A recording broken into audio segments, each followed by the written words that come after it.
Shalom, Yashala, Salakia. First and foremost, on your all praises, honor, and glory to Yahweh, Bahashem, Yahweh Shai, Bahashem, Rakakwadash, the honors of our apostles and elders, a great millstone, on Ruel, and peace and blessings to the hopeful elect. That's Christ's great gospel, sincerity and true. It's your brother Tazakai Yahweh from the great millstone, Champagne Camp, coming at you another lesson through the spirit and the power of Yahweh, Bahashem, Yahweh Shai, and Lord, will it be edifying, and Salakia, if you may hear cars or horns, because I'm like, I'm out here on my little break or whatever, but the highway is like right next to us, so Slacky, I try to speak closer so you can hear me. So, but nonetheless, this is an article from Al Jazeera, and it reads: India launches attacks on several cities in Pakistan.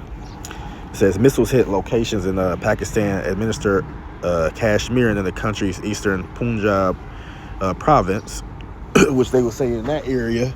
Just a little history. Let's say like the Punjab or Punjabis, they try to, I won't say what they try to do, but they say that those are, they believe that they jakes, and how they treat them, and they be the outcasts. Hey, more likely they probably are, So just to point that out there, because like I said, we were scattered to the four corners of the earth, So wherever we was sent at, no matter how we look, no matter what the case may be, we was always treated a certain particular way, So no matter how we may look.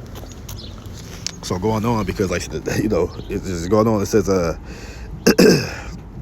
this article came out May 6, 2025. So it was a couple of days ago, or is it?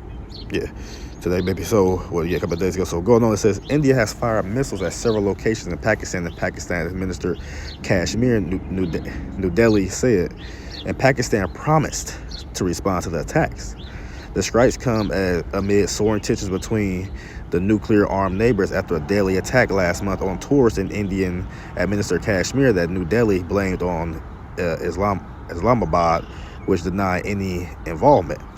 India's military attacked terrorist infrastructure in Pakistan, and Pakistan occupied Jammu and Kashmir, from where terrorist attacks against India have been planned and directed, the Indian government said in a statement early on Wednesday. So if you don't understand the history between these two countries, so to speak, like they've been having Pakistani and India war, like they've been at odds with each other, for ages. So this ain't nothing like new. This ain't no, what I mean? Like this is one of those feuds that say that they always been, back and forth with each other. What I mean? So it's just now, modern time. So, but also, like, say these are two nuclear states as well, so they possess nuclear weapons. So it ain't, we know this ain't gonna be the big one, so to speak. But just know that these are some of the players that will be involved in that third world war. So it says, Slovakia. Our actions have been focused, measured, and non-escalatory in nature. No Pakistani military facilities have been targeted.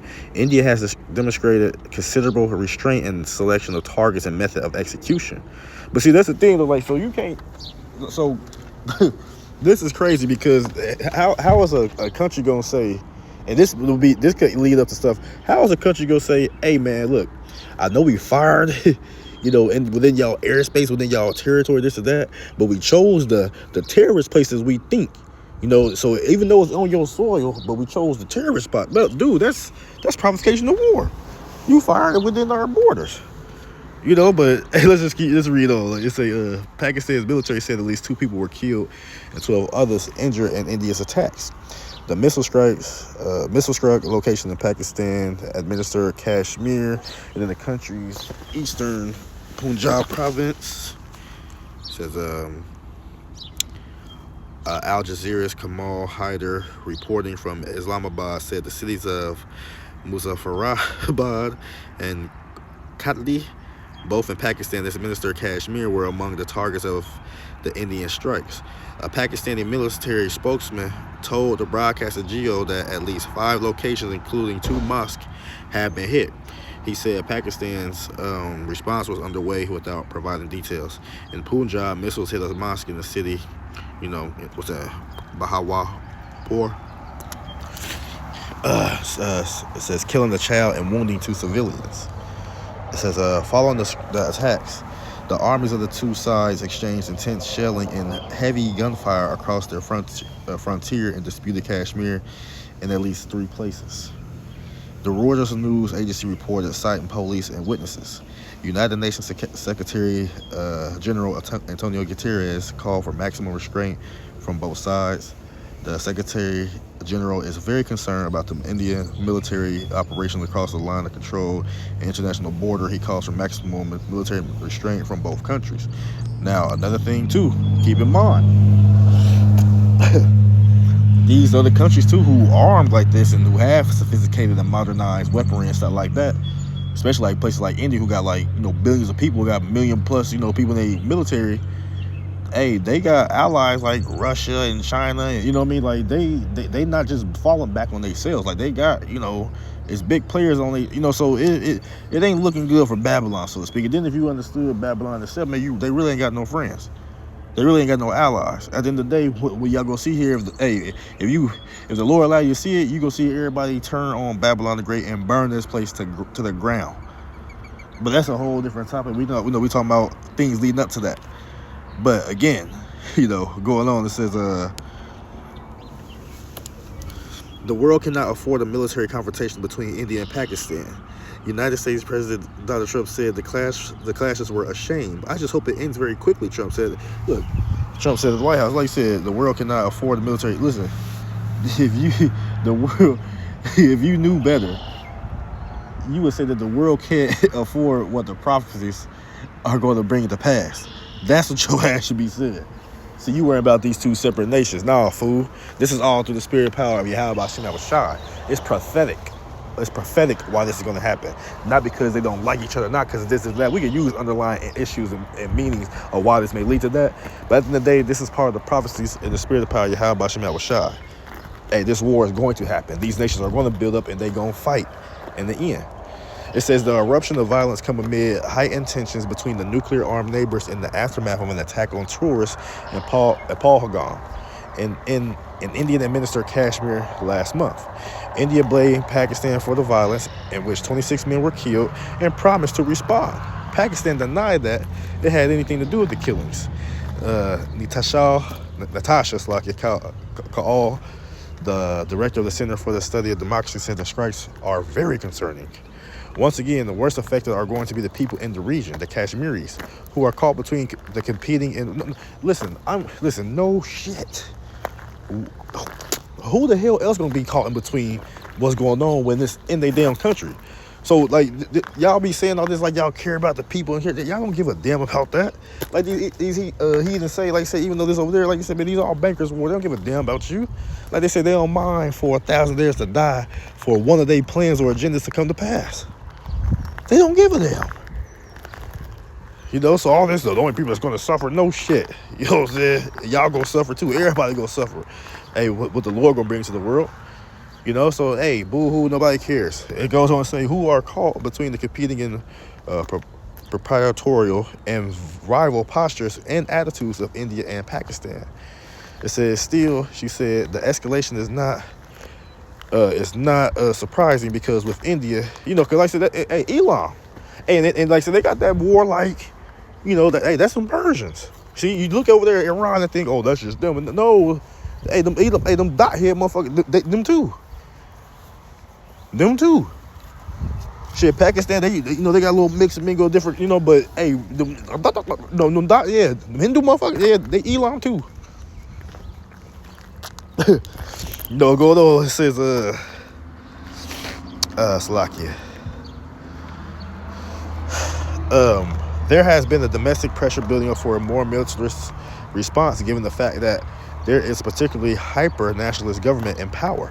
In that sense, sadly, this was a countdown and a greater escalation, and hopefully it won't proceed much further beyond what has already happened with these strikes, right?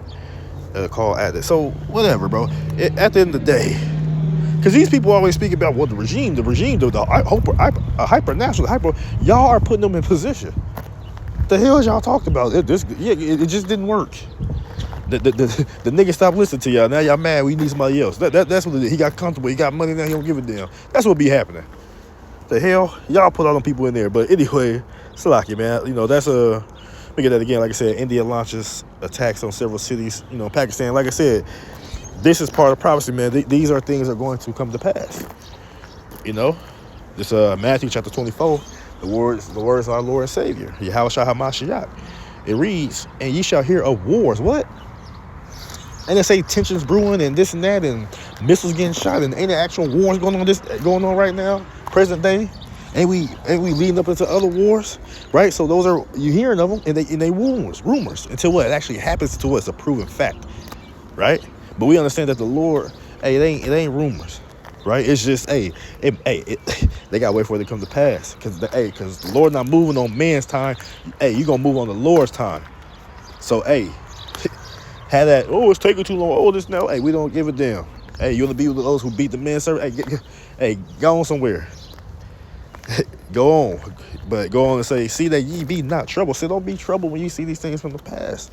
Don't be upset. Don't be like, oh my God, the kids. Don't worry about none of that. Why? For all these things must come to pass. See, the Lord telling me these things must come to pass. Oh, it's going to get ugly before it get pretty. It's going to get worse before it get better. Trust and believe that, but the end is not yet. For nation shall rise against nation, the kingdom against kingdom, which is this apparent from this lesson. India against Pakistan, Israel against Iran, Russia against, America, China against America, North Korea, so forth and so on. See, nation against nation, and kingdom against kingdom. And also within these nations and kingdoms, there's feuds, there's uproars, there's, things going on. So, hey, all around the spectrum, these nations are against each other. And what he say? If Satan be against himself, how can his kingdom stand? Right. So if Esau against Esau, is that kingdom gonna stand? No. Just like we did over there with Elam against some Elam this and that. Is that kingdom gonna stand? No. Him against him? No. It don't stand. So we know the ones who are the earth is given to the hand of the wicked. Speaking to you Edomites, right? Because you're holding the helm, so to speak. Right. It's not gonna stand. This kingdom, this rulership, this eon of Esau, Edom is over with. Hey, we just wait for the Lord to close the curtains on this place. That's ultimately the destruction of Babylon. But he gonna watch you. He gonna grind it out, watch you see it, make you really feel it. So that's why we patient. Hey man, the Lord gonna work on. He gonna do what he gonna do. But we won't try to feel every ounce of distress, pain, agony, everything. I know I want you to feel it. Going on, let's say, and there shall be famines and pestilences and earthquakes, right? The Myanmars, 10 plus thousand, 2,000, 3,000 people died. The one in Turkey, Syria, a couple years ago, 20,000 people. Hey, just to name a few. 6.3 is this one off over there in the Ring of Fire. They going off everywhere with these earthquakes, right? Pestilence and stuff. Sicknesses and disease, and birth, all flus and all this and that, and lack of food or this and that, or commodities or this and that. Hey, all these are the beginning of sorrows. Oh, don't worry, it gets worse. It just don't get bad. Oh, it's bad now. Y'all didn't stop. No, it's gonna get worse, right? Going on, Slacky, because this the time period we in, man. We're in a warlike time period. This is Joel chapter 3, verse 19. It says, "Proclaim ye this among the Gentiles," right? Among you heathens, right?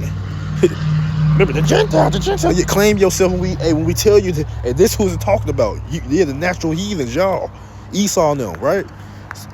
Prepare war. See, the Lord telling y'all to prepare war, not, maybe just think about it. Suggest it. No, prepare war. Wake up the mighty men. Let all the men of war draw near. Let them come up. Yeah, prepare for war. This not no drill, right? This ain't no parade. No, man, hey, it's time, man. The Lord, he tired of this wickedness going on. Like he said, he ain't gonna hold his tongue no more. He about to he about to show up and show out, right? Beat your plowshares into swords and your pruning hooks into spears. Let the weak say I'm strong. So it ain't time to be being farmers, being technicians and being this and that, whatever the case may be, right? Railmen, metal worker, ain't time for all that. Hey, it's time to sharpen them swords up and them spears. Get that hammer and flatten it up. Put it. Get it ready. Get it sharp. Get them shields together, right?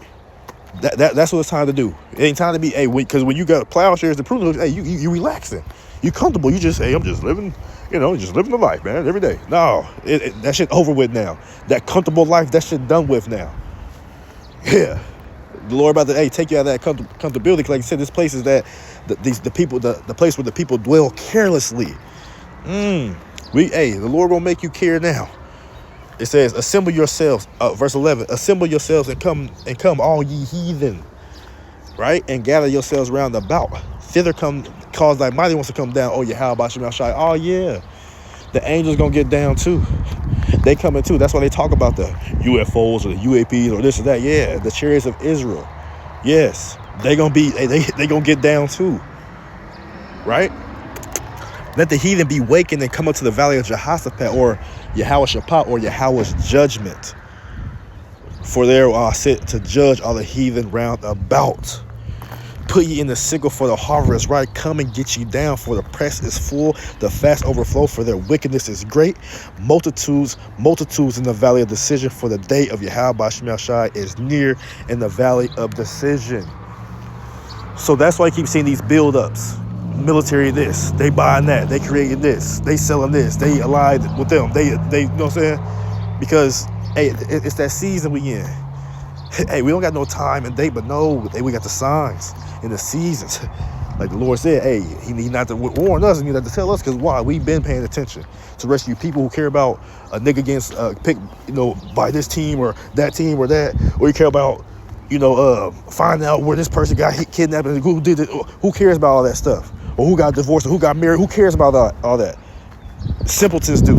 How long you simplest when you love simplicity? And fools hate knowledge. Hey, y'all. Right? But guess what? You're going to continue to live like that and be like that till what? The Lord take your ass out. So the time is right. The time is near. For you seek ye the Lord while he may be found, and call upon him while he is near. Because, man, we tell, hey, through the Spirit of the Lord, we telling y'all, hey, man, this is even at the door. Esau about to show them horns, and he about to come, hey, the Lord about to, hey, he about to kick this off. So like you're saying, man, hey, to put you to sick, hey, the harvest is ripe, man. It's about ripe. You know, when the harvest get ripe, it's time to what? Go reap. And them angels gonna come and what? They gonna reap. They gonna kill the undesirables, and they go sift. You know, they go sift the elect through. Kill them, they go sieve them through. Hey, we gonna keep this precious, but everything else, hey, get them out. That's what's about to happen through the Spirit power of Yahweh Shem Shai.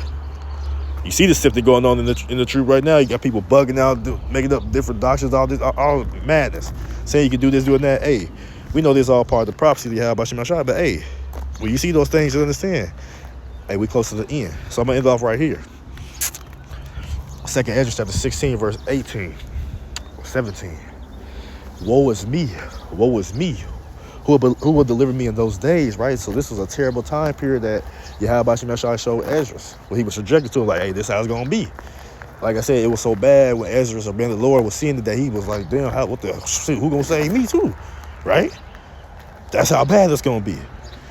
Verse 18, it said, with the beginning of sorrow. See, this is what the Lord wanted. He said, he didn't say, I don't want it to be, but guess what? The beginning of, no, it's the beginning of sorrows and great mournings. The beginning of famines and great death. Because why? Because y'all won't stop. Right? Y'all won't stop y'all madness. Y'all won't stop y'all bullshit. So guess what? The Lord gonna start judging you niggas heavily. That's when he gonna start bringing famines and plagues and distress and just the horrible thought of the taste of life, the breath of life in your mind. You gonna hate waking up. The beginning of famine and great death, and the beginning of wars, and the power shall stand in fear. The beginning of evils, right? The beginning of bad times, man. It's like it again. What shall I do when these evil come? Ask a nigga what he gonna do. He gonna preserve himself, protect himself. Or somebody may say, well, I don't know. Ask one of those who strive for to be one of the elect.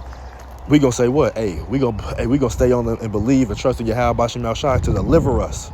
For we did all that we could to the best of our ability to please him in this flesh, Lord willing. And that's what the elect gonna do. So that time period come, hey, the elect, hey, they got a stronghold. They got a safe haven to turn to. As far as you other niggas of our people, y'all through. You heathens, to hell with y'all. Y'all never had a chance, right? You know, so ultimately, that's all I got on that. You know, like I said, that was on the clock still, but ain't, you know, whatever. Not gonna do nothing maliciously, but to hell with them, you know. It's my break, right? Anyway, so Lord willing, this lesson was edifying to the body. I want to give all praise, honor, and glory to Yahweh, Bahashem, Yahweh Shai, Bahashem, Rakakwadash, the honest our apostles, the elders, a great millstone, rule well, and peace and blessings to the hopeful elect. Shalom.